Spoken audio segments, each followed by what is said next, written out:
everybody, it's Christine and I am up with a new Paper House Productions video today. Today I'm going to be exploring the world of bullet journaling for the first time, and I'm going to be using the Autumn Woods collection as well as these twin tone markers from Tombow. We are teamed up with Tombow all week, and Paper House and Tombow both have great giveaways going on, so be sure to check out their blogs. I will explain a little bit more what it means to be bullet journaling as I go, but I'm going to show you. I'm starting off in my planner. This is one approach to it. You can use a traveler's notebook. You can use an actual bullet journaling notebook. There are a wide variety of approaches. I decided I would kind of designate my free spirit planner to be my bullet journal planner because I like the colors in it, and there's something about Free Spirit, that the title, the bohemian feel to it, that just made me want to kind of take it a different direction than a traditional planner.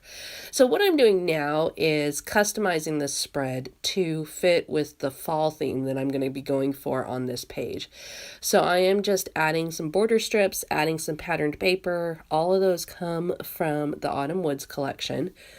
And you can see I eliminated two of the columns, so I eliminated Saturday and Sunday on there, specifically because I want to use that area for a pocket to tuck stuff into.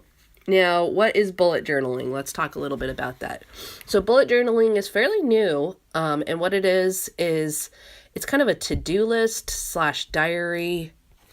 It's a lot like planning in that you can take it whatever direction works for you. But the main point is that it's lists. And so I am using it as kind of a diary, kind of a keep track of some regular chores, but also keep track of things like, oh, I want to go visit this place. Add that to that list there. So I have it somewhere that is easy to find later. And, you can make it as pretty as you want. You can keep it super simple and just go with traditional lists. Of course, I'm a paper crafter, so I have to take it and make it as pretty as humanly possible. So today, what I'm doing is I'm starting mine off, and I'm doing a fall spread, and I'm also keeping it with like a fall theme of things that it's going to be 5 lists of fall things that I want to keep track of. And so I will describe each of those as I create them. Now you're seeing I'm bringing in both borders from the planner stickers in Autumn Woods as well as rice paper borders. And I didn't have borders that were long enough to fit both sides, so I decided to just keep the colors similar and just go with 2 different sides, and that challenged my brain a little, the symmetry, but it actually ended up being really pretty, and I like that I was able to use a variety of textures there, so we ran with it. Now that rice paper border you can see has a really pretty foiling on it, and I'm going to add on these leaf ones that are also a rice paper border, and they also have foiling. The other side has those cute little woodland critters. So now the next thing I'm going to do is I'm going to add this stick-on pocket down to the bottom of that side where I said I was going to put a pocket. This is a cute little fox one, and it comes from the Autumn Woods collection. And then I'm going to dive into the actual journaling. So I'm using these beautiful twin tone markers from Tombow. Now, these have 2 different edges, a really fine point and a finer point. And I'm going to pull the video in real close so you can see what these look like. I am using a brown and a turquoise and an orange. So there's the 2 different tips. Now you can see I'm starting off writing with a really fine tip. I am not going to stick with that. I just wanted you to see what it looks like because I think I want it to be a little bit thicker. And so here's what the second one looks like. Still not really thick. It's just a little bit thicker.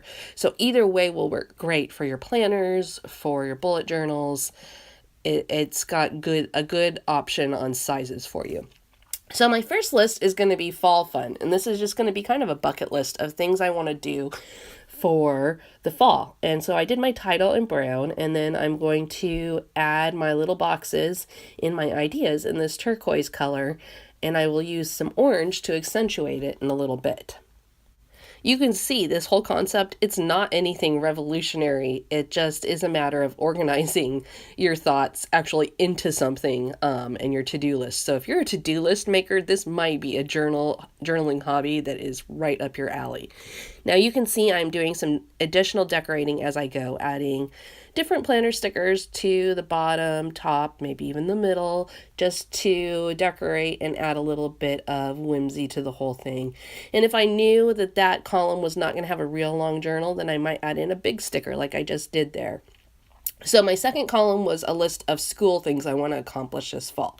Literally, I'm planning on this being lists for the fall, not just for October, not just for this week, but like for the whole fall, things I want to get accomplished, do, etc. So my third column is going to be projects, just different things I want to tackle with my blog, different things I want to tackle in scrapbooking, and obviously I'll probably get longer as the month goes on. My fourth list is I did the health goals, and that is just a general, kind of a long-term goal. I don't necessarily make monthly health goals, but certainly for a few months I do. And then my final one is going to be just different things I want to accomplish weekly around the house, which is terribly unexciting, but the reality of being a stay-at-home mom, right? There's certain things you want to tackle each week, and so I thought having them written down would be a good reminder. Now you can see I'm using a planner sticker again. This is a really fun set of stickers. It has 4 sheets in it, and it has things that fit perfectly into each column. So now you see I added a big one right there in that last column that says give thanks, and I'm going to add an additional little one, and then I'm going to put in my weekly household tasks. Notice I made that column smaller. I don't want to commit myself to too much here, right? But you can see how the whole thing is coming together with the different colors. You can see the lists. It is, some people who do bullet journaling, like I said, like to keep it very simple. They don't want any decor, but they might have different colors and stuff. I, of course, am bringing out the paper crafter in me and making it look kind of fun and pretty and a little fancy. So you can see I brought in one of the epoxy clips. It's a little raccoon. I added that to the left-hand side. And now I'm just going to do some final decorating to add a little bit of my own touch to the whole thing. I focused a lot on the foxes in this one. So you can see I'm going to end up having a triangle of foxes. I'll have the pocket fox down at the bottom right corner, and then I've added this one up in that middle spot, and I'm going to add another one down in the left corner, and that just helps the eye move everything around the whole layout. So I'm bringing in some design elements into the whole thing. Now, this again, I'm making this both part of my creative process as well as my practical process. Don't feel like that's something you have to do. If you want to just take the practical part of it, run with it. This for me is just another way that I can play a little bit while I'm also taking care of some practical organizing. So you can see I have worked in epoxy stickers. I've worked in planner stickers. I've worked in puffy stickers. I've got epoxy clips. I've got beautiful patterned paper, just a wide variety of elements. So that makes it so much fun to play with. And that is basically it for today. So there you have a look at my first attempt at bullet journaling and using the beautiful products from Paper House Productions. We'll see you soon.